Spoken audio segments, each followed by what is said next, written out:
This is the Legacy Lane.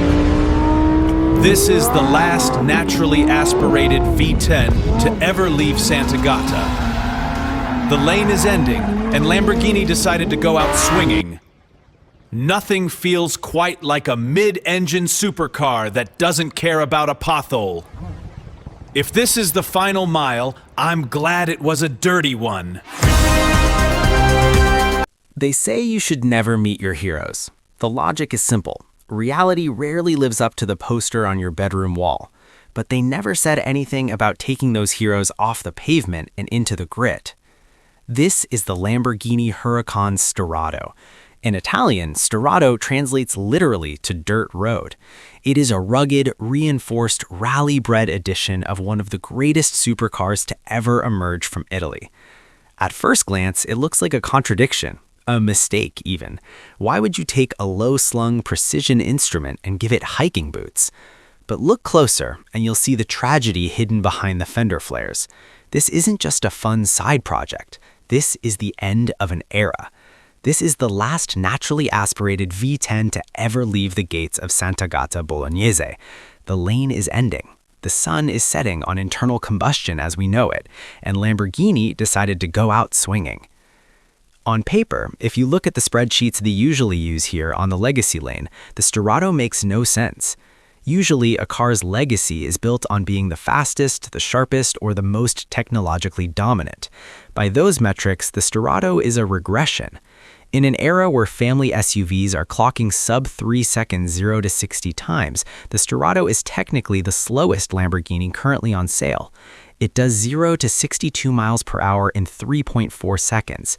Its top speed is electronically capped at a modest 161 miles per hour, limited not by the engine but by the physical threshold of its chunky all-terrain tires.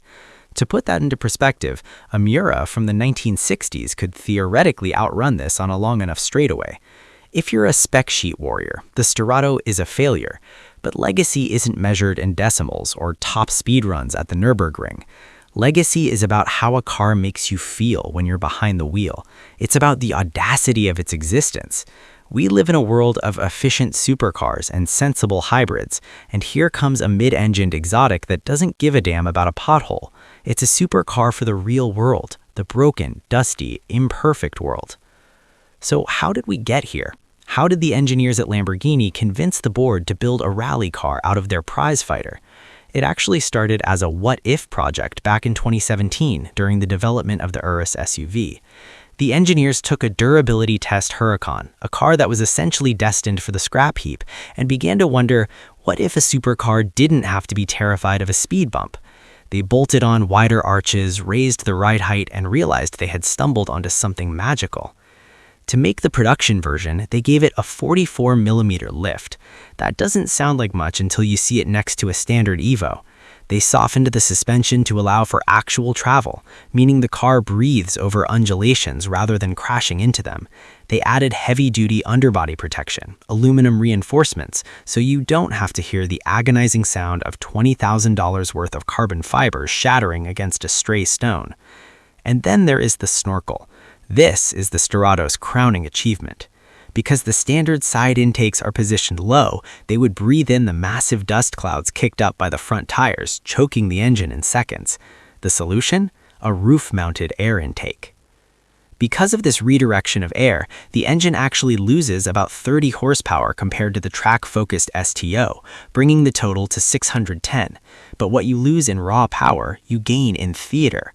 With that intake sitting inches from your scalp, every throttle blip sounds like the engine is trying to inhale the atmosphere itself. It is a mechanical symphony that feels primal, urgent, and deeply personal. When you're inside, the experience is transformative. In Strada mode, it's a surprisingly civilized cruiser. The softer suspension makes it perhaps the most comfortable Huracan ever made for a long road trip. But you didn't buy a Sterrato to go to the grocery store. You click the steering wheel toggle into rally mode. This is a setting unique to this car. The computer recalibrates the permanent four-wheel drive system. It shuffles power to the front just enough to pull you out of a slide, but it keeps the bias heavily towards the rear. It wants you to be a hooligan. It wants you to kick the tail out. The genius of the Sterrato is that it democratizes the supercar experience. In an Aventador or an STO, you often need a racetrack and a high-level racing license to find the limit of the car. If you try to find the limit on a public road, you're either going to jail or into a ditch. But in the Sterrato, you're having the absolute time of your life at 40 miles per hour. You're sideways, steering on the throttle, encased in a cloud of Italian dust, laughing like a child. This is accessible performance. It takes the elitism out of the exotic and replaces it with pure, unadulterated joy.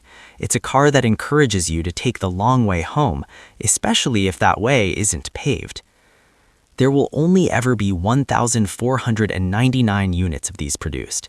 Every single one is already spoken for. To the cynical observer, this is just another limited edition toy for the ultra-wealthy to park in a climate-controlled garage.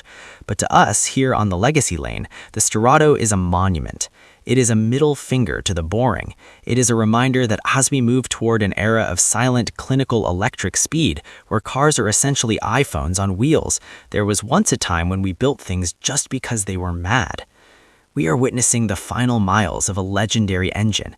The V10 is going silent. The Huracan is retiring to the history books, and while most manufacturers would end with a slightly faster Nürburgring lap, Lamborghini chose to go play in the dirt. If this is the final mile of the lane, I'm glad it was a dirty one, because in the end, we won't remember the 0 to 60 times. We'll remember the dust, the noise, and the sheer audacity of a supercar that refused to play by the rules. If you enjoyed this look at a future classic, hit the subscribe button and join us on the legacy lane. We have many more stories to tell before the lights go out. Until next time, keep the heritage alive.